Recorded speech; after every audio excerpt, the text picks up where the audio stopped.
ಬರ್ತಾ ಇದೆ. ಇವತ್ತಿನ ನಮ್ಮ ಮೋದಿಯವರ ಅರ್ಥನೀತಿಯಿಂದ, ವಿದೇಶ ನೀತಿಯಿಂದ ನಾವು ಭಾಳಷ್ಟು ಕಳ್ಕೊಳ್ತಾ ಇದ್ದೀವಿ.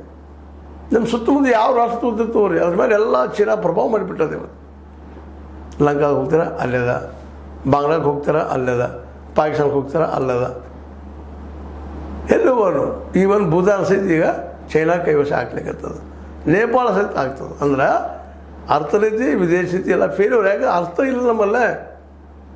ಹೀಗಾಗಿ ಇವತ್ತು ಅಮೇರಿಕ ತನಗೆ ಹೆಂಗೆ ಬೇಕು ಹಂಗೆ ತನ್ನ ಬೆರಳಿನ ಮೇಲೆ ಆಳಿಸುವಂಥ ಪರಿಸ್ಥಿತಿ ಬಂದಂಥದ. ಅಮೇರಿಕಾದ ಕಾರ್ಪೊರೇಟ್ಗಳು ನಮ್ಮ ದೇಶವನ್ನು ಆಳುವ ಪ್ರಸಂಗ ಬರ್ತದೆ ಅನ್ನುವಂಥ ಮಾತುಗಳು ಇವತ್ತು ಕೇಳಿ ಬರ್ತಾ ಇದ್ದಾವೆ. ಹೀಗಾಗಿ ಇವತ್ತು ನಾವು ನಾನ್ ಅಲೈನ್ಮೆಂಟ್ ಮೂವ್ಮೆಂಟ್ ಅಂತ ನಾವು ಕರಿತಿದ್ವಿ. ಅಲಿಪ್ತ ನೀತಿ ಅಂತೇಳಿ ಯಾರ ಜೊತೆ ಬೇಡಪ್ಪ ನಾವು ಅಂತ ಅದೆಲ್ಲ ಹೋಗಿಬಿಟ್ಟದೆ. ಇವತ್ತು ಬ್ರಿಕ್ಸ್ದಲ್ಲಿ ಉಳಿಯುವಂಥ ಪರಿಸ್ಥಿತಿನೂ ಇಲ್ಲ. ಬ್ರಿಕ್ಸ್ ಮುರಿದು ಹೋಗಿಲಿಕ್ಕೆ ನಿಂತಿದ್ದಾರೆ ನಮ್ಮ ಮೋದಿಜಿ, ನಮ್ಮ ಟ್ರಂಪ್ ಅವರು. ಅದಕ್ಕಾಗಿ ಇವತ್ತು ಇಡೀ ನಮ್ಮ ದೇಶ ಎಚ್ಚರಿಕೊಂಡು ನೋಡ್ಬೇಕಾಗಿದೆ. ಏನಪ್ಪ ನಾಳೆ ಏಪ್ರಿಲ್ ಅಂತ ನಮ್ಮ ಪರಿಸ್ಥಿತಿ ಎಲ್ಲ ಬದಲಾಗ್ತಾ ಇದೆ. ಅರ್ಥನೀತಿ ಬದಲಾಗ್ತಾ ಇದೆ. ಮತ್ತೊಂದು ನಾವು ಕೂಟನೀತಿ ಅಂತೀವಿ, ರಾಜನೀತಿ ಅಂತೀವಿ, ಅದು ಬದಲಾಗ್ತಾ ಇದೆ.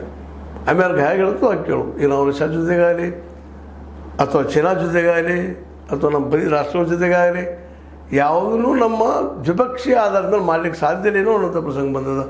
ಇಂಥ ಪ್ರಸಂಗ ನಿಶ್ಚಿತವಾಗಿ ನಮ್ಮ ಇತಿಹಾಸದಲ್ಲಿ ಎಂದೂ ಬಂದಿರಲಿಲ್ಲ. ಫಸ್ಟ್ ಟೈಮ್ ಬಂದದ. ಮೋದಿಯವರ ಕೆಲವು ತಪ್ಪು ನಿರ್ಧಾರಗಳಿಂದ ಈ ಪರಿಸ್ಥಿತಿ ಬಂದಿರ್ತಾ ಇದ್ದೀವಿ. ಅದಕ್ಕಾಗಿ ಈ ದಿಶೆಯಲ್ಲಿ ನಾವೆಲ್ಲರೂ ಚಿಂತನೆ ಮಾಡಬೇಕಾಗಿದೆ. ಏಪ್ರಿಲ್ ನಂತರ ನಮ್ಮ ಭಾರತದ ಅರ್ಥವ್ಯವಸ್ಥೆ ಏನು. ಆಲ್ರೆಡಿ ನಾವು ಆರ್ಥಿಕವಾಗಿ ಸಾಲಗಾರರಾಗಿದ್ದಾಗೆ ಗುಲಾಮರ ನಿಂತುಬಿಟ್ಟಿವಿ.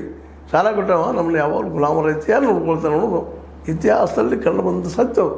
ಇವತ್ತು ಇಡೀ ದೇಶನ ಎಲ್ಲಿ ಈ ಸಾಲ ಕೊಟ್ಟವ್ರ ಮುಂದೆ ಕೈ ಕಿಡ್ಕೊಂಡು ಇಡುವಂಥ ಪ್ರಸಂಗ ಬರ್ತದಲ್ಲ, ಇದಕ್ಕೆ ನೀವು ಉತ್ತರ ಕೊಡಬೇಕು. ಇದು ನಿಮ್ಗೆ ಸರಿ ಅನಿಸಿದನ, ತಪ್ಪು ಅನಿಸಿದನ, ಸರಿ ಇರಲಿ, ತಪ್ಪು ಮಾಡಿರಿ, ಲೈಕ್ ಮಾಡಿರಿ, ಡಿಸ್ಲೈಕ್ ಮಾಡಿರಿ, ನೋಡ್ತಾ ಇರಿ, ಕಮೆಂಟ್ ಮಾಡ್ತಾಯಿರಿ, ಅದೇ ಕಾಲಕ್ಕೆ ಶೇರು ಮಾಡ್ತಾಯಿರಿ, ಸಬ್ಸ್ಕ್ರೈಬ್ ಮಾಡ್ತಾಯಿರಿ ಅಂತ ಹೇಳ್ತಾ H16 ನ್ಯೂಸ್ ಅರ್ಥಾತ್ ಸೀತಾರಾಮನ್ ಸತ್ಯದ ಕೈಗೊಂಡೆ ವಂದನೆಗಳು.